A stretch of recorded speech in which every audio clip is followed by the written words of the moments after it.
All right, let's kick off another deep dive. We're going to unpack some serious research today. Sounds good to me. We're taking on DeepSeek-R1, incentivizing reasoning capability in LLMs via reinforcement learning. Okay.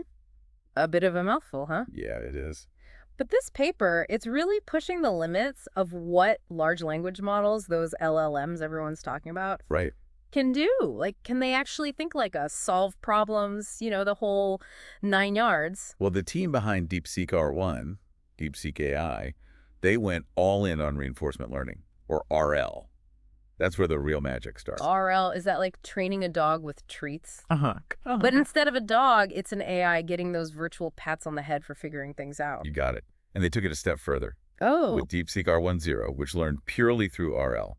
No pre-existing data, no shortcuts. so they just threw this AI into the deep end and said, swim. That's bold. They took a risk, and it paid off big time. Yeah. DeepSeek-R1.0, it started doing some seriously impressive stuff. Like, Well, at one point, it was working on a tough problem, and, get this, it realized its first approach wasn't working. oh, so it had a little AI meltdown? Not at all. It actually paused. Hmm. And then, in its output, it used phrases like, wait, that's an aha moment I can flag here. Let's reevaluate this step by step, like it was talking itself through it. Hold up. You're telling me this AI had an aha moment, like a light bulb went off. That's amazing. And a little creepy, to be honest. Aha, right. But it shows that it's not just about pattern recognition. This AI was reflecting on its own thinking. That's huge. Okay, I'm hooked. But this was DeepSeek-R1.0, the early version, right? What came next? Did they build on this quirky genius? Absolutely. They refined it into DeepSeek-R1. How so? They added a bit of what they called cold start data, Cold start, like warming up before a raise. sort of like giving it a few starting blocks for reasoning, help with the readability and provided some patterns for thinking logically. So they nudged it in the right direction, but didn't give it all the answers. Exactly. And then came a two-stage reinforcement learning process. Okay. First stage was all about those reasoning-heavy tasks, like math problems, logic puzzles, really put DeepSeek-R1 through its paces. Boot camp for AI. Huh. Yeah, you could say that. Yeah. Then stage two, they broadened things out, more general scenarios. Gotcha. They wanted to make sure it could handle all sorts of situations. Yeah. Be helpful and harmless. Helpful and harmless, like a super intelligent AI assistant with a heart of gold. Now we're talking. So how'd this all affect its performance? Did it live up to the hype? Well, the results were pretty mind-blowing. DeepSeek-R1, it just excelled. Yeah. Math, coding, knowledge questions, even creative writing. No way. It aced the Amy 2024, a tough math competition for high schoolers. Seriously. And get this, it outperformed OpenAI 01 1217. Wow. It beat one of the big guys. That's a huge win. But all these massive AIs, they need so much power, right? What about making this kind of smarts more accessible? Like, could you run DeepSeek-R1 on your phone? Good question. And that leads us to the next chapter, distillation. They figured out how to transfer that DeepSeek-R1 genius into smaller, more efficient models. Wait, they made a pocket-sized version of this thing? That's wild. How'd they do that? They trained smaller models on data created by DeepSeek-R1, data that highlighted its reasoning strategies, like giving them a crash course in critical thinking. Interesting. So it's not just about stuffing them with information, but teaching them how to think. Exactly. And check this out. The distilled DeepSeek-R1 7B model, which is relatively small, actually outperformed larger non-reasoning models like GPT-4o0513 across the board. So it's not about size, it's how you train them. I love it. This is making me really excited about the potential here. Well, one of the most impressive findings Wait, before you get into that, I'm curious about something else. We've been talking about DeepSeek-R1 acing these tests and outperforming other models, but how does it actually work? What's going on under the hood? Well, that's a great question, and it all comes back to that unique training process we were talking about earlier. Remember that cold start data they used? Right, the initial guidance you mentioned, but how does that help it actually, solve problems? Okay, so think of it this way. The cold start data, it gave DeepSeek-R1 a bunch of templates for logical thinking, like a toolbox of reasoning skills. Okay, I get that. So when it encounters a new problem, it can pull from this toolbox to break down the problem and find a solution. So it's not just like searching for patterns, but it's actually applying those reasoning skills it learned earlier. Exactly. Well, And the reinforcement learning, that refines those skills even further. Remember the two stages we talked about? yeah. That first stage with all the reasoning-heavy tasks, that's where it really honed its ability to use those logical tools. Like a master craftsman perfecting their craft. Precisely. And then in that second stage, they expanded things, introduced it to all sorts of different scenarios. That helped it adapt its reasoning skills, make it more versatile. So it's not just a one-trick pony. Nope, not at all. And one of the coolest things about DeepSeek-R1 is that it can actually explain its reasoning. Really? Yeah. Remember that aha moment we talked about? Right. That wasn't just a random thing. DeepSeek-R1 actually generates something they call chains of thought. Chains of thought. So it's like showing its work, not just giving the answer. Exactly. It's like having the AI write out a step-by-step solution Mhm. so you can see how it got there. Ah, that makes a lot of sense. You want to be able to trust it, right? So getting back to those distilled models, you said they were trained on specific data from DeepSeek-R1. What was so special about that data? Oh, it wasn't just random data. They specifically picked instances where DeepSeek-R1 had solved problems really well, Yeah. using those advanced reasoning skills. Ah, so they were showing the smaller models, look, here's how the expert does it. Now you try. Exactly. And it worked. The distilled models, they got so much better at reasoning because of that high-quality data. It shows how powerful targeted training can be. That's pretty incredible. But even with all this talk about reasoning and problem solving, are there things DeepSeek-R1 just can't do? Of course, every AI model has its limits. Right. One area where it needs more work is multi-turn conversations. Yeah. Like what we're doing now, going back and forth. Yeah.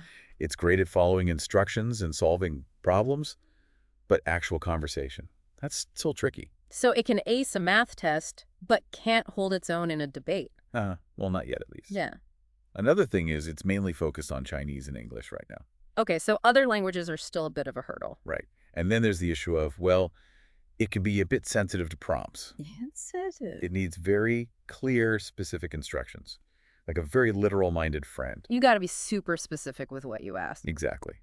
But even with those limitations, DeepSeek-R1, it's a huge step forward. Yeah. It shows us that reinforcement learning can create AI that can actually reason and problem solve. Yeah. We're getting closer to that, artificial general intelligence. AGI, the AI that can think and learn like us. It's fascinating and maybe a little scary too. For sure. But remember, they open-sourced DeepSeek-R1. That was a big deal, wasn't it? What does that actually mean for the future of AI, though? It's huge. It means any researcher out there can access the code, experiment with it, build on it. Wow. We could see a lot of amazing new AI models popping up because of that. So instead of just a few companies controlling everything, it's out there for anyone to play with. Exactly. It democratizes things. Yeah. More collaboration, more innovation. Imagine anyone with the right skills could help build the next generation of AI. That's an amazing thought. But isn't there a risk? I mean, this technology is powerful. Well, absolutely. And the AI community is very aware of that. Ethical AI, that's top priority. Right. It's not just about making AI smarter, but making sure it's ethical, too. Exactly. As AI keeps evolving, we've got to make sure it's used for good, for everyone's benefit. It's a lot to consider. But it's also super exciting. This deep dive has been eye-opening for sure. I agree. And we're just getting started, really. DeepSeek-R1 is a great accomplishment, but it's just one step on a much longer road. Well said. Before we move on, I want to go back to something you mentioned earlier, that aha moment with DeepSeek-R10, where it seemed to pause and think. What do you make of that? Was it really self-aware, or was it something else? Well, that's the big question, isn't it? It's tempting to say, oh, it's thinking like a human. But honestly, we don't fully understand what's happening inside these systems yet. So we can't say for sure if it was self-aware or just doing something really complex that it learned. Right. And that's a debate that'll probably go on for a while. But what we do know is these models can do some really surprising, sometimes even strange things. It's exciting and a little unnerving all at the same time. We're creating machines that might become smarter than us. It's true. But it also shows how creative humans are. Yeah. We're always trying to understand intelligence, even if it's artificial intelligence. Well said. I think it's time we move on to our final segment. What else can you tell us about this groundbreaking model? Let's delve into some of the real-world impacts, starting with. Okay, so we've covered how DeepSeek-R1 came about, how it actually works, and what kind of impact it could have. But before we wrap up, I want to zoom out a bit. What does the success of this DeepSeek-R1, what does it tell us about where AI is going, especially when it comes to, reasoning and solving problems? I think DeepSeek-R1, it's opened up a whole new chapter in AI research. Yeah. It's showing us what's possible when you use these really innovative training techniques. That's reinforcement learning. Yeah, exactly. But also that focus on developing real reasoning skills. It's like we've gone beyond just teaching AI to copy us. Now we're teaching it to think for itself. That's it. That's what's so groundbreaking about DeepSeek-R1. Okay. It's not just about, like, getting high scores on tests or beating other AI. It's about AI that can understand, reason, and solve problems, almost like we do. And what does that mean for the world? How could this change things? Well, the possibilities, they're pretty much endless. Like what? Imagine AI helping us tackle huge problems.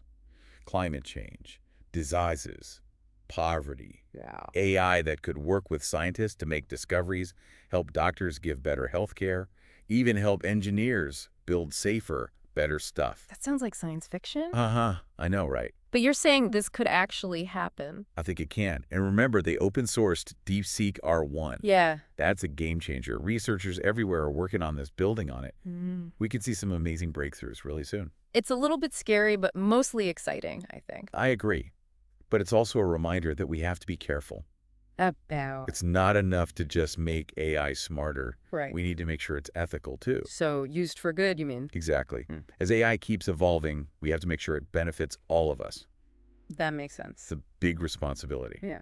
But it's also a huge opportunity to make the world better. It is, and I think this deep dive has really shown us that. Yeah. So, any last thoughts before we wrap up? Just this. Stay curious. Oh, I like that. AI is always changing. There's always something new to learn. Who knows, maybe you'll be the one to make the next big discovery. That's a great way to end it. Thanks for taking us on this deep dive into DeepSeek-R1 and the future of AI. It was my pleasure. And to all our listeners, thanks for joining us. Until next time, keep those minds curious and keep exploring.